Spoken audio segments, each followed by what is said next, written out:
أرأيت الذي يكذب بالدين فذلك الذي يدعو اليتيم ولا يحض على طعام المسكين فويل للمصلين الذين هم عن صلاتهم ساهون الذين هم يراءون ويمنعون الماعون صدق اللہ العظیم۔ حضرات، یہ آپ کے سامنے سورہ ماعون کی تلاوت میں نے ابھی آپ کی ہے،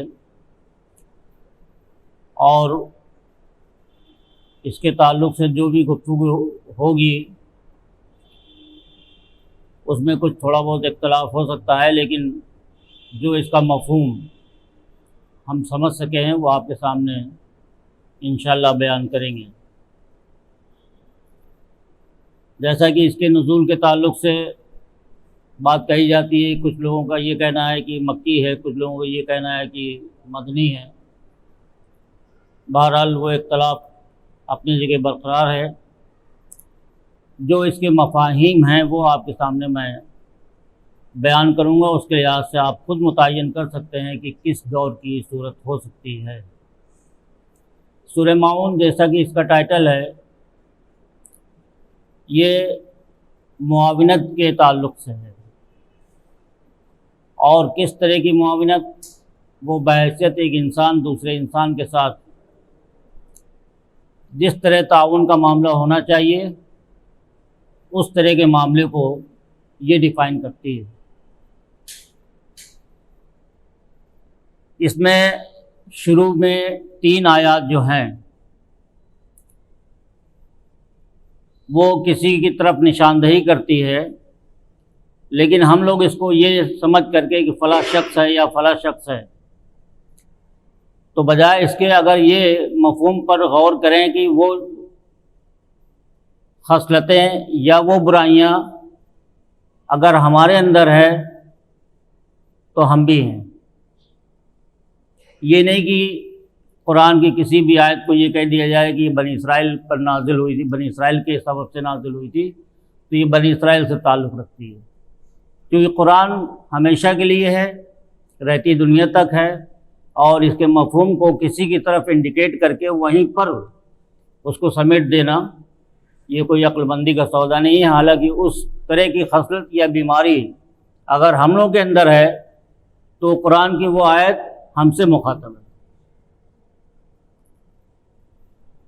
شروعات میں جیسے بھی اس میں آپ نے سنا ارائیت الذی یکذب بالدین، یقینی طور پر یہ ایک شخص کے لیے بات کی گئی ہے، کیونکہ اس میں الذی کا لفظ استعمال ہو رہا ہے، الذین نہیں، ارائیت الذین نہیں، تو یہ واحد کے لیے، ایک فرد کے لیے استعمال ہو رہا ہے کہ کیا تو نے دیکھا اسے، کیا تو نے دیکھا اسے جو دین کی تکذیب کرتا ہے۔ اب جیسا کہ دین کے تعلق سے لوگوں نے بیان کیا ہے کہ آخرت کا معاملہ ہے، یا اگر ہم دنیاوی طور پر لیتے ہیں تو الدین جو لفظ ہے وہ ہماری پوری زندگی پر احاطہ کیے ہوئے ہے، اور الدین میں کوئی چیز بچتی نہیں ہے۔ مالک یوم الدین، اس کو ہم یہ کہہ سکتے ہیں کہ وہ یوم جزا کا مالک ہے، لیکن جب الدین آتا ہے تو یہ الدین کے معنی بالخصوص وہ چیز ہوتی ہے جو اللہ رب العزت کی طرف سے پیغام کے ذریعے آپ تک پہنچائی گئی ہے، وہ پیغام آپ تک پہنچایا گیا ہے رسول کے ذریعے۔ اور الدین کو ہم ایک جگہ سمیٹ کر کے معنی کو مفہوم نہیں دے سکتے کہ ایک جگہ سمیٹ دیے اور یہ کہہ دیے کہ روز جزا کی بات ہو رہی ہے، کیونکہ اگر روز جزا کی بات ہو رہی ہے کہ اس کی تکذیب کرتا ہے تو پھر اس آیت کا منشا پورا پورا وہاں چلا جائے گا۔ لہذا اگر ہم دنیا میں رہتے ہوئے اور ان جو اس کی سرکشی ہے اس شخص کی یا اس کے اندر جو خرابیاں ہیں اس کی طرف انڈیکیٹ کریں تو وہ اس دنیا سے تعلق رکھتی ہے، جو ہمارے لیے یہ امتحان گاہ ہے اور یہی تیاری ہوتی ہے آخرت کی۔ تو اس میں جو مفہوم آ رہا ہے وہ یہ کہ ارائیتا، کیا تو نے دیکھا، الذی، اسے، یکذب، جو تکذیب کرتا ہے، جھٹلاتا ہے، الدین کو، اب دنیا کے اندر جو دین ہمیں دیا گیا ہے اس کی وہ تکذیب کر رہا ہے۔ جب اس کی تکذیب کر رہا ہے تو اس کے ذریعے سے آخرت تو اپنے آپ تکذیب میں آ گئی، کیونکہ رسول جو پیغام دے رہے ہیں اس کے اندر آخرت کو انہوں نے چھوڑ کے بات نہیں کی ہے۔ رہی بات، یہ دین ہمارے لیے اس دنیا کے اندر رہنے کا ایک طریقہ ہے اور اس طریقے پر مبنی ہماری زندگی ہونی چاہیے۔ تو کیا ہم تکذیب کر رہے ہیں؟ کیا ہم اپنے تمام عمر جو ہم نے گزاری ہے سابقہ، ادھر ہم اپنے کو ذرا متعلق کریں اور دیکھیں کہ ہم نے کہاں کہاں پر اس کی تکذیب کی ہے اور کتنا ہم نے اس کو قبول کیا ہے اور اس پر عمل کیا۔ چونکہ بات یہاں پر اس آیت میں تو آپ یہ کہہ سکتے ہیں کہ یوم جزا کے لیے ایک ایمان کا درجہ رکھتی، چلیے ہم نے مان لیا، لیکن اگلی جو آیت آ رہی ہے وہ اس دنیا سے متعلق ہے، اس لیے اس کو بھی دنیا سے ہی متعلق کرنا پڑے گا کہ اس مکمل دین کو جو اللہ کے رسول کے ذریعے سے آیا ہے اس کی مکمل وہ تکذیب کر رہا ہے۔ ہمیں یہ چیز نہیں پسند ہے، ہم اس کو نہیں مان سکتے، نہیں قبول کر سکتے۔ تو اب اس کے اندر جو بات آتی ہے، بس ذالک الذی، یہ وہی شخص ہے، یہ جس کے بارے میں ابھی بات کی گئی ہے کہ یہ دین کی مکمل تکذیب کر رہا ہے، اور یہ وہی شخص ہے، الذی، یہ وہی شخص ہے، یدعو الیتیم، اب جو یتیموں کو دھتکارنا، ان کو دھکے دینا، ان سے ٹھیک ڈھنگ سے بات نہ کرنا، ضرورت مندوں کے ساتھ اخلاق سے پیش نہ آنا، یہ بیماری کی طرف انڈیکیٹ کیا گیا کہ کیا یہ بیماری صرف اسی شخص میں تھی یا یہ بیماری پوری دنیا کے اگر تمام انسانوں کو اٹھایا جائے تو کس میں نہیں ہے؟ تو سوال یہ ہوتا ہے کہ یہ اس شرارت کی طرف، اس خامی کی طرف، اس خرابی کی طرف انڈیکیٹ کر رہا ہے، چونکہ یہ ایک شخص کے اندر موجود ہے اور وہ ہے سردار، اپنی قوم کا سردار ہے، وہ جس کے سامنے بات پیش کی گئی اس نے تکذیب کر دی، کلمت اللہ کو اس کے سامنے پیش کیا گیا اس نے تکذیب کر دی، ٹھوکروں بھی مار دیا، اور اس کی جو خصلتیں ہیں وہ یہاں بیان ہو رہی ہیں کہ ایک تو مکمل تکذیب کر رہا ہے اور دوسری یتیموں کے ساتھ اس کا رویہ کیا ہے۔ پھر تیسری بات آ رہی ہے، وَلَا يَحُضُّ عَلَىٰ طَعَامِ الْمِسْكِينِ، اور وہ اس طرح کا کوئی معاملہ نہیں کرتا کہ کسی دوسرے سے بھی جب بھی گفتگو کرے تو یہ کہے کہ نہیں بھائی ان مجبوروں کا ہمیں خیال رکھنا چاہیے، ان کو کھانا کھلانا چاہیے، ان کو کپڑے پہنانا چاہیے، ان کی ضرورتوں کو پورا کرنا چاہیے، یہ ایسا بھی شخص نہیں ہے۔ تو اگر یہ اس طرح کی طرز، یعنی تین جو بات یہ رکھی گئی تین آیات کے ذریعے، یہ مکمل ایک نچوڑ ہے ایک ایسی سماجی خرابی کا جو فردن لوگوں کے اندر موجود ہے اور ایک اجتماعیت تو پورا نقصان میں چلی جاتی ہے۔ ارائیت الذی یکذب بالدین فذلک الذی یدعو الیتیم ولا یحض علی طعام المسکین۔ اب یہ تین طرح کی جو خصلتیں ہیں، یہ جو خرابیاں ہیں، یہ اس شخص کے اندر موجود ہیں، اور اگر وہ خرابیاں ہمارے اندر آ جائیں، چونکہ اب اس کے اندر ایک مغالطہ لگے گا بھی آپ کو، جو میں دور کرنا چاہوں گا اس کی اگلی آیت کے ذریعے سے، چونکہ ہمارے اندر ایک بیماری یہ موجود ہے جہاں ہم صلاۃ کا لفظ دیکھتے ہیں اٹھا کے نماز کا ترجمہ جھونک دیتے ہیں، یہاں مصلی لفظ دیکھا نماز، اس پہ تھوڑا ہمیں اختلاف ہے، چونکہ صلاۃ کا لفظ ہر جگہ نماز نہیں ہوتا۔ اب ذرا یہاں ترجمہ کریے اللہم صلی علی محمد، کیا کریں گے؟ وعلی آل محمد، کیا ترجمہ کریں گے؟ ان اللہ وملائکتہ یصلون علی النبی، کیا اللہ اور اس کے ملائکہ رسول کے لیے نماز پڑھتے ہیں؟ کیا یہ ترجمہ بنے گا؟ ان الصلاۃ تنہی عن الفحشاء والمنکر، لیکن اس سے بھی بڑھ کر کے ایک چیز جو بیان ہو رہی ہے ولذکر اللہ اکبر، پھر کیا ہے؟ اس لیے یہ رویہ ہمارا ٹھیک نہیں کہ ہم ہر جگہ جہاں بھی صلاۃ لفظ دیکھیں نماز کا ترجمہ محسوس کر لیں۔ یہاں پر بھی وہی مغالطہ ہمارے حساب سے، میں کسی پر تنقید نہیں کر رہا ہوں، میں اپنی ایک جو میں نے سمجھا وہ میں بیان کر رہا ہوں، تنقید کوئی کسی پر نہیں کہ پھر لوگوں نے یہ ترجمہ کیوں کیا۔ ٹھیک ہے، کیا ہے، ان کی سمجھ میں جو آیا انہوں نے کیا، جیسے میری سمجھ میں آ رہا ہم یہ کر رہے ہیں۔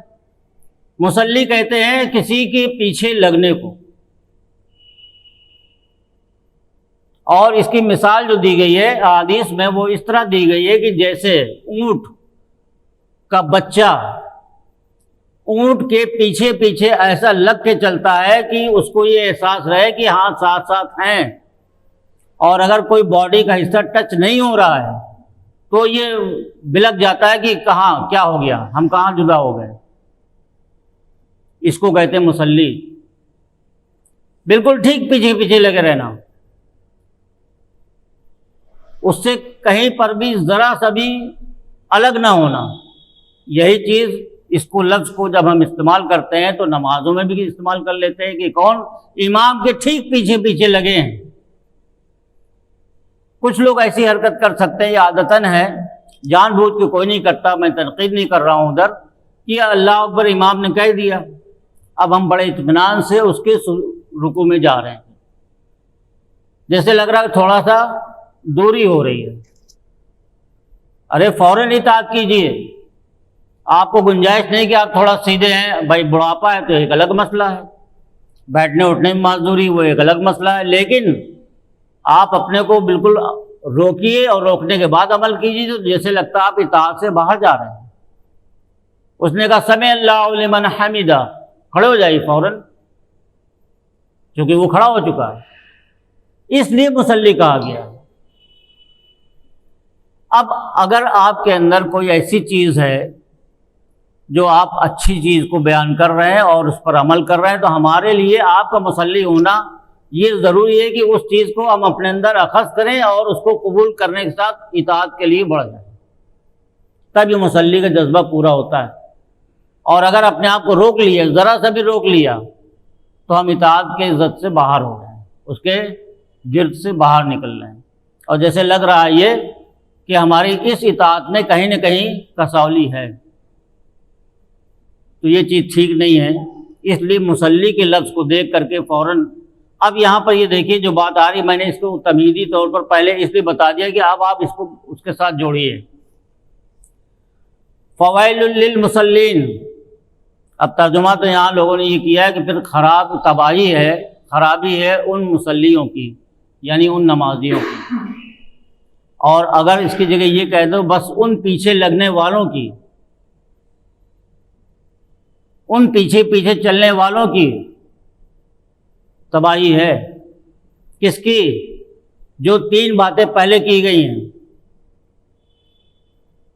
جو ان کی اطاعت کرے، جو ان کے پیچھے پیچھے لگا رہے، جو ان کے پیچھے پیچھے چلے، تو بس تباہی ہے ان کی۔ فویل للمصلین، ان پیچھے لگے رہنے والوں کی تباہی ہے۔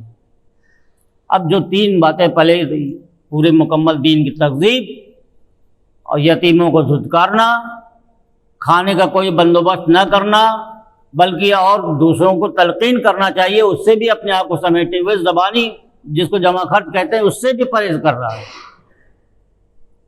اور یہ خصلت اگر ہم اس کی اطاعت کر رہے ہیں ایسے شخصوں کی، اب آپ اس کو مکمل طور پر سماجی اعتبار سے لے آئیے، تو لفظ مصلین آ گیا، اس لیے فویل للمصلین، اب یہ جمع کا صیغہ استعمال ہو گیا، وہاں تک واحد کا صیغہ چل رہا تھا، تو تباہی ہے ایسے پیچھے لگے رہنے والوں کی۔ ولا اور الذین هم عن صلاتهم ساہون، یہ وہ لوگ ہیں جن کی، اب یہاں جو دوسری بار صلاۃ استعمال ہوا، مکمل دین کو لے آئیے اور تمام بھلائیوں کو لے آئیے، یہ دین کے ذریعے جو پھیلنے والی ہیں، اگر اس میں بھی وہ لگے رہتے ہیں اس طرح کی بھلائیوں کے کام میں بھی، تو اس میں بھی سہو کہیں نہ کہیں گھسا ہوتا ہے. جان بوجھ کر کے تو نہیں کر رہے ہیں، لیکن کہیں نہ کہیں لغزشیں ہوتی ہیں. اب ہم اپنے کو دائرے میں رکھتے ہیں کہ ہم جانتے ہیں یہ ہونا چاہیے لیکن نہیں کر رہے ہیں. اس کو کیا کہیں گے؟ کوتاہی نہیں ہماری خامی نہیں ہے. تو اس طرح اگر ہم ان کی اطاعت میں لگ گئے تو پھر تباہی ہمارے ایسے مسلیوں کی، ہم بھی اس تباہی کی زد میں ہیں.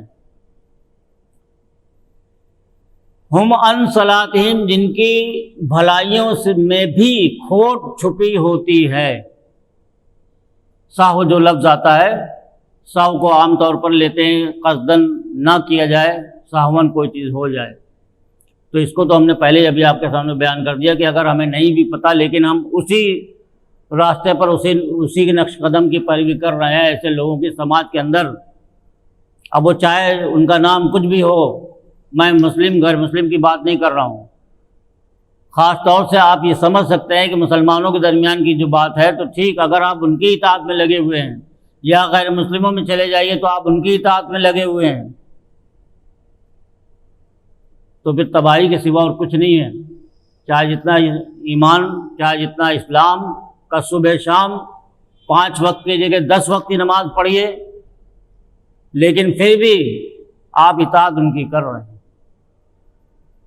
اب یہ آپ سوال اٹھا سکتے ہیں کہ غیر اسلامی ملک کے اندر رہ کر کے اطاعت تو کہیں نہ کہیں کرنی پڑتی ہے، لیکن ایک ہوتا چاؤ سے اطاعت کرنا. ذرا آپ نیتا نگری میں پہنچ جائیے، کتنے چاؤ سے مسلمان دوسروں کی اطاعت میں لگا ہوا ہے. کبھی سوچا اس کے بارے میں؟ کیا اس نے سوچا کہ ہمارے اوپر اللہ تعالیٰ نے یہ ذمہ داری عائد کی ہے کہ تمام ایسے مظلوم، تمام ایسے بے بس جو عام انسان ہیں، صرف مسلمانوں کی بات نہیں کر رہا ہوں، لاچار ہیں، مجبور ہیں، ایک ایک وقت کے خوراک کے لیے مجبور ہیں. کبھی سوچا ہم نے؟ نہیں سوچا. اور جو لوگ اس کے دعوے دار ہیں، کیا ہے صاحب، 10 کمبل بانٹ دیے، 10 لحاف بانٹ دیے، غریبوں کو کھانا کھلا دیا، فوٹو سے زیادہ کھنچ گیا، فوٹو سے زیادہ آ گیا، پیپر میں چھپ گیا، نمایاں ہو گئے، اور حیثیت کیا بنی؟ اندر سے ویسے ہی کہ ویسے ہی. تو ہماری اسکیم، ہمارا پلان کچھ اور حاصل کرنے کے لیے ہوتا ہے، ان کی مجبوریوں کو سے ناجائز فائدہ اٹھانے کے سوا ہم کچھ نہیں کرتے اور اپنے آپ کو چھپواتے گھومتے ہیں. یہ ہے ہمارا ساہو. ہماری بھلائیوں میں بھی نیکیاں نہیں ہیں، بلکہ اس کے ذریعے سے دوسرے مقاصد حاصل کرنے کا جذبہ موجود ہے ہمارے اندر، اور وہ مسلمانوں میں بھی ہے، غیر مسلموں میں بھی ہے. خوب نامور کام کریں گے جو پیپر میں چھپے، ٹی وی پہ آوے، ایسے کام کریں گے، لیکن اگر پوچھا جائے تو دوسری بار پلٹ کے دیکھا کس کو کھلایا تھا، کس کو نہیں، کس کے گھر دوا پہنچائی تھی، اس کا حال پوچھا، پھر کیا ہوا؟ نہیں. ان سب چیزوں سے مطلب نہیں، خالی چھپائی سے مطلب ہے، چھپ گیا اور کافی ہو گیا، نام ہو گیا ہمارا. تو ان کی بھلائیوں میں بھی سو چھپا ہوتا ہے. یہ جو بھی بھلائی کام کریں گے اس میں مقصد دوسرا ہوگا، یہ سیدھا سیدھا مقصد نہیں رکھتے. اب اس کے آگے آئیے، الذین هم یراؤون. اس آیت نے اس پورے پس منظر کو بالکل آئینے کی طرح صاف کر دیا. وہ آئینہ کیا ہے؟ الذین هم یراؤون، ایسے لوگ، جو لوگ بھی ایسا کام کرتے ہیں یہ محض دکھاوا کرتے ہیں، یہ دکھانے کے لیے ہے. یہ اندر سے جو روح ہے وہ دوسری ہے. سماجی طور پر کچھ فوائد حاصل کرنے کے لیے صرف ہم اگر یہ دکھاوا نہیں کریں گے تو لوگ میری اطاعت میں کیسے لگیں گے؟ اس لیے ہم کو تو کرنا ہی کرنا ہے تھوڑا بہت کام. کمبل تو بانٹنا ہی ہے، دواؤں کا علاج کا معاملہ تو کرنا ہی ہے، لیکن صرف چھپنے کے لیے کرنا ہے تو یہ دکھاوا نہیں تو کیا ہے؟ یہ اللہ تعالیٰ نے یہ بات کیوں کھول کے رکھ دی کہ محض دکھاوا ہے؟ ایک ایماندار آدمی جس کے اندر ایمانی روح کا جذبہ موجود ہے، ایمانی روح موجود ہے، پورے حرارت میں موجود ہے، وہ دکھاوا کرے گا یا لوگوں کی ضرورتوں کو پورا کرے گا؟ معاونت، دیکھیے معاون، پہلے میں نے کہا تھا جیسے معاونت کا معاملہ آتا ہے، دوسروں کی معاونت کرنا، یہ اس کا ٹاپک ہے، ٹائٹل ہے اس آیت کا، اس سورہ کا. تو اب اس کے اندر جو بات آئی الذین هم یراؤون، وہ محض ایسے لوگ ہیں جو بھی ہیں وہ محض دکھاوا کرتے ہیں۔ یہ اللہ کا قول ہے، ہمارا آپ کا قول نہیں ہے۔ اب اس کو آپ پھر اس کے آگے آئیے، وَيَمْنَعُونَ الْمَاعُونَ، اور معاونت کو روکتے بھی ہیں، منع بھی کرتے ہیں، بیریئر بھی لگاتے ہیں۔ بس اتنا کام ہو گیا نا، بس ٹھیک ہے، ہو گیا، زیادہ خیر خواہی مت پڑھو، یہ کون کہتا ہے؟ اور جس کو لوگوں نے ترجمہ لکھا کہ چھوٹی چھوٹی ضرورتوں کو چیزوں کو بھی دینے سے گریز کرتے ہیں، پورے حالانکہ سینٹنس جو بتا رہا وَيَمْنَعُونَ الْمَاعُونَ، منع کرنے سے، روکنے سے، بیریئر لگانے سے، اچھے کام نہ ہونے پائیں، جو بھی ہوں گے میرے ہاتھوں سے ہوں گے، ہم کریں گے، وہ محض دکھاوا کریں گے ہم، اس کے علاوہ کچھ نہیں ہوگا۔ تو یہ منع کرتے ہیں، بیریئر لگاتے ہیں، اس میں رکاوٹیں پیدا کرتے ہیں۔ یہ کون لوگ ہیں؟ اب سماج کے اندر یہ ہمارا، آپ کا، سب کا یہ ذمہ ہے کہ اپنی عقلوں اور اپنے شعور کا پورے مکمل طور پر استعمال کر کے ایسے لوگوں کو دیکھیں جس کے بارے میں اللہ تعالیٰ نے پہلے 3 آیات میں ان کا تذکرہ کیا۔ أَرَأَيْتَ الَّذِي يُكَذِّبُ بِالدِّينِ فَذَلِكَ الَّذِي يَدْعُو الْيَتِيمَ وَلَا يَحُضُّ عَلَىٰ طَعَامِ الْمِسْكِينِ۔ پھر اس کے بعد یہ نچوڑ کے طور پر رکھا گیا فوائل للمصلین۔ اب مصلی خالی ترجمہ دیکھ کر کے اور آپ ایک ہی شعبے میں چلے جائیں تو یہ مکمل معنی میرے لحاظ سے نہیں۔ مصلی ہر اس شخص کو کہتے ہیں جو پیچھے پیچھے اطاعت کے لیے لگا رہے اور ہر چیز میں لگا رہے، ایک دو شعبے کی بات نہیں۔ اور کیسی اطاعتیں ہو رہی ہیں کہ اب آپ اپنا شعور جو استعمال کیجئے کہ ایک مسلمان اور ایک دوسرے غیر مسلم بھی ایسے لوگوں کی کیسے اطاعت کرتے ہیں، کیا کیا کر گزرتے ہیں، یہ آپ اپنا شعور کا استعمال کیجیے۔ تو پھر تباہی اللہ تعالیٰ نے کہا ان مسلیوں کی جو ان کے پیچھے چلنے والے لوگ ہیں۔ اچھا، ان کے اندر اگر یہ بیماری ہے، اس شخص میں یہ بیماری ہے، تو اللہ تعالیٰ صرف اسی کے لیے کہہ دے کہ باقی کے لیے سب پاک ہیں، اور اگر یہ خصلت ہمارے اندر موجود ہے تو ہم کیا پاک ہیں؟ ہم تو قطعی پاک نہیں ہیں، ہم تو اسی زد میں آ رہے ہیں، باوجود اس کے کہ ہم کلمہ پڑھتے ہیں صبح شام، لیکن حرکات جو ہماری بتا رہی ہیں وہ تو اس کی زد میں ہیں۔ ہم کہیں سے بری نہیں ہیں، اپنے آپ کو چاہے اتنا مبرہ و پاک صاف کہیں، ہم تو صاحب ایمان ہیں، لیکن حرکات یہ بتا رہے ہیں کہ ہم ان کی اطاعت میں ہیں، تو ہمارے لیے پھر تباہی ہے اور کچھ نہیں ہے۔ اور تباہی کی اب لے جائیے کہاں تباہی ہے؟ دنیا میں بھی تباہی ہے، اخروی بھی تباہی ہے، کیونکہ اللہ تعالیٰ نے سیدھے طور پر اس کے ہاں جو کچھ بھی درج ہوتا ہے وہ ہماری نیت پر دار و مدار ہوتا ہے، ہم کس غرض سے، کس مقصد سے کون سے کام انجام دے رہے ہیں۔ وہاں یہ نہیں چلے گا کہ آپ تو دیکھ رہے تھے نا ہم کیا کر رہے تھے، زبانیں وہ آپ چلائیے وہاں، لیکن اللہ تعالیٰ کہے گا الیوم نختم علی افواہہم، لگاؤ اس کے منہ پہ مہر، بہت ایک سے زبان چلتی ہے، تب پھر وہ ہاتھوں کو اشارہ کرے گا، پھر ہاتھوں سے وہ چیزیں ہوں گی، تب سمجھ میں آئے گا کیا ہو رہا تھا، یہاں تو زبان چلا لیں گے، لیکن اللہ تعالیٰ کے سامنے تو تباہی، اصل میں تباہی کا ایک منظر یہ ہے کہ ہم نے اطاعت بین الاقوامی سطح تک، آپ معاملے کو لے جائیے، خالی اپنے کو اس میں مت رکھیے، بین الاقوامی سطح سے آپ دیکھیے مسلمانوں نے کس کی اطاعت قبول کر لی ہے اور آج نتیجہ کیا ہو رہا ہے۔